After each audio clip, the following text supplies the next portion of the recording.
तो हम प्लान के बिना कुछ कर ही नहीं सकते क्या? हम सेवा नहीं, भगवत सेवा नहीं कर सकते ना। तो व्यापार भी है तो फिर प्लान करना ही पड़ेगा।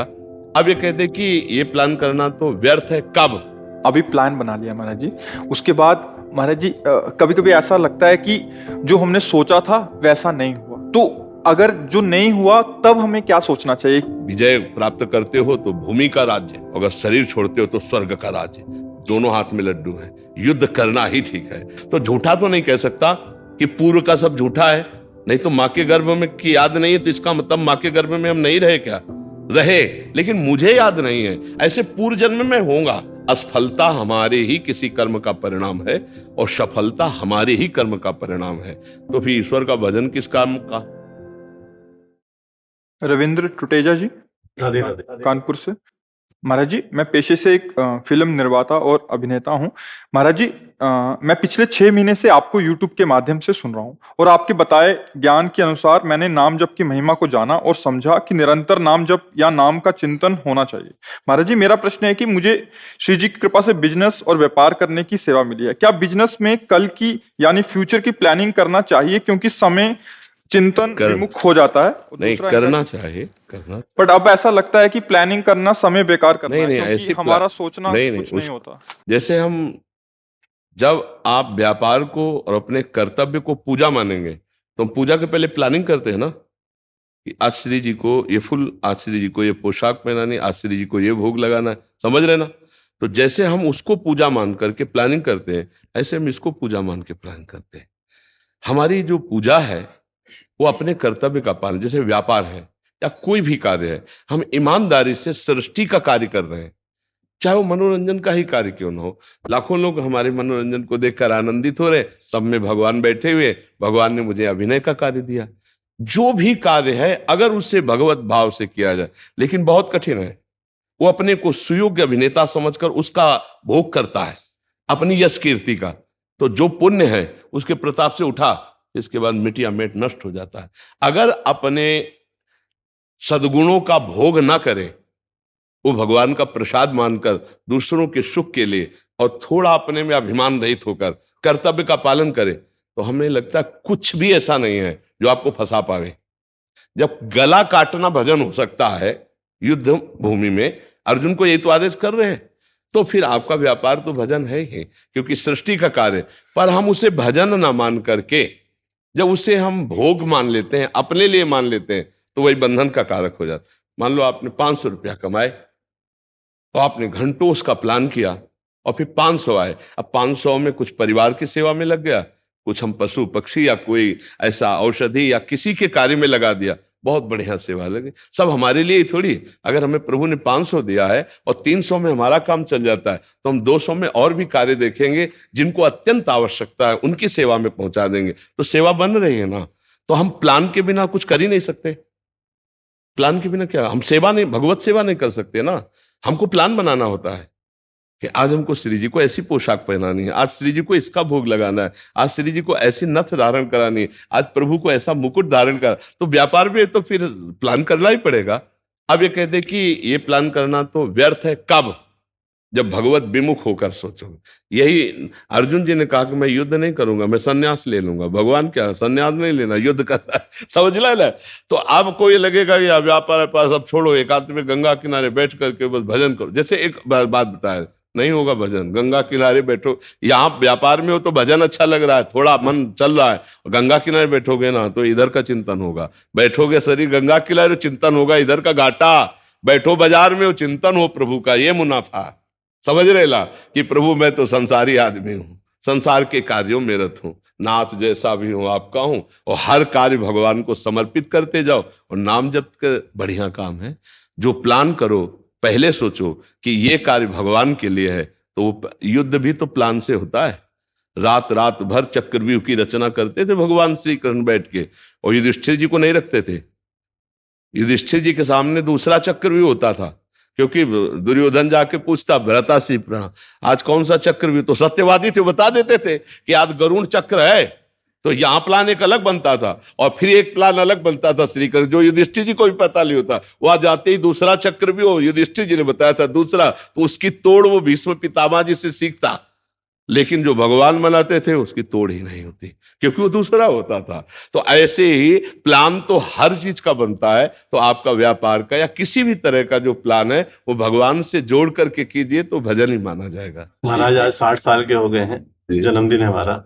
हमेशा महाराज जी हम बंबई में मनाया करते थे, लेकिन मैंने कहा आज आपके चरणों में मनाना है, और मुझे बुद्धि दीजिए महाराज जी कि आपके चरणों में लगे रहिए। मेरा बेटा ही मुझे लेके आया, 6 महीने से ये आ रहा है ना। महाराज जी इसमें एक और प्रश्न उठता है, इनका भी था, इनको थोड़ा सरल तरीके से अभी प्लान बना लिया महाराज जी, उसके बाद महाराज जी कभी कभी ऐसा लगता है कि जो हमने सोचा था वैसा नहीं हुआ, तो अगर जो नहीं हुआ तब हमें क्या सोचना चाहिए कि शायद प्रभु की इच्छा थी या हाँ, उसमें दो बातें सोचनी। पहली बात तो जैसे हम चाह रहे थे कि अमुक संख्या से हमें लाभ मिले या अमुक पद से लाभ मिले या विजय प्राप्त हो, और हमें नहीं हुई, तो उसमें पहली बात तो हमारा कोई अशुभ प्रारब्ध हमें बाधा पहुंचा रहा है।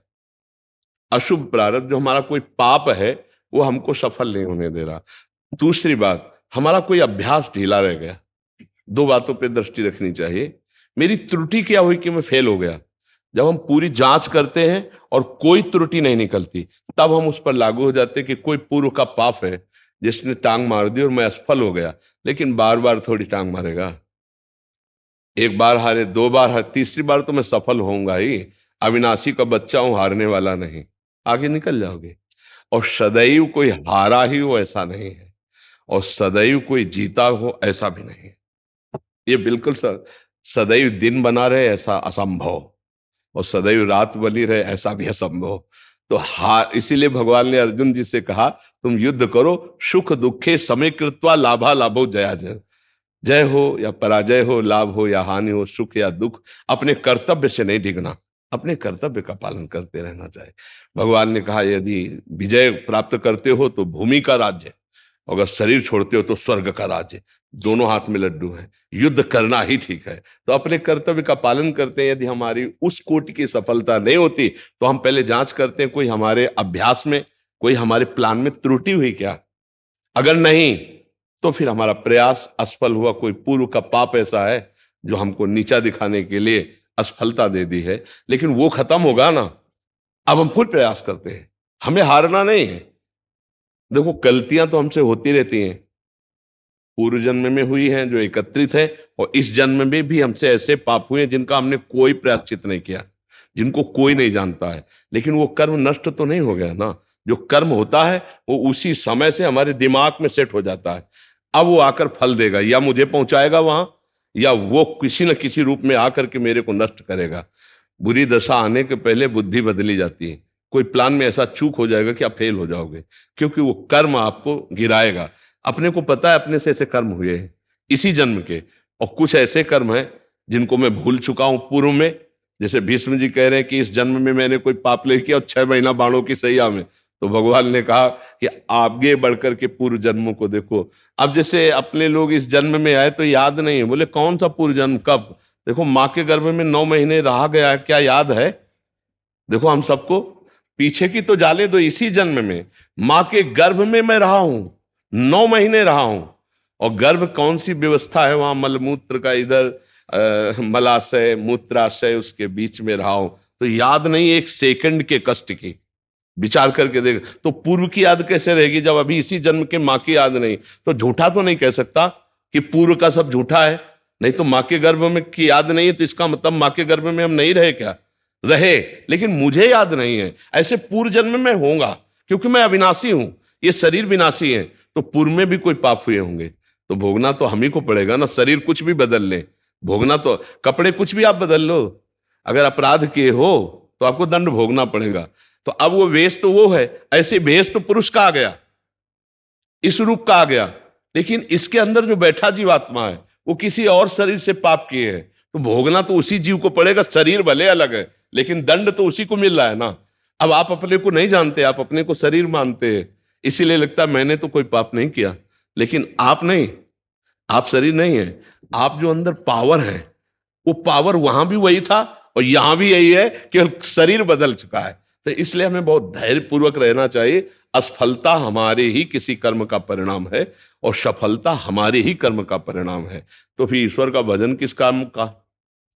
इन सफलता और असफलता दोनों से बड़ी एक सफलता है जिसे भगवत प्राप्ति कहते हैं, जिसे समता कहते हैं, जो दुख और सुख में भी तुम्हें डिगने नहीं देगी, वो भजन है जो इस जन्म में हम ऐसा कर ले कि हम ऐसे महान बन जाएं कि मृत्यु का भी न भय रह जाए, न हार का भय रह जाए, न लौकिक सुख का भय रह जाए, एक अद्भुत आनंद, एक भगवदा आनंद, और हम इस जन्म के बाद भगवान से मिल जाएं।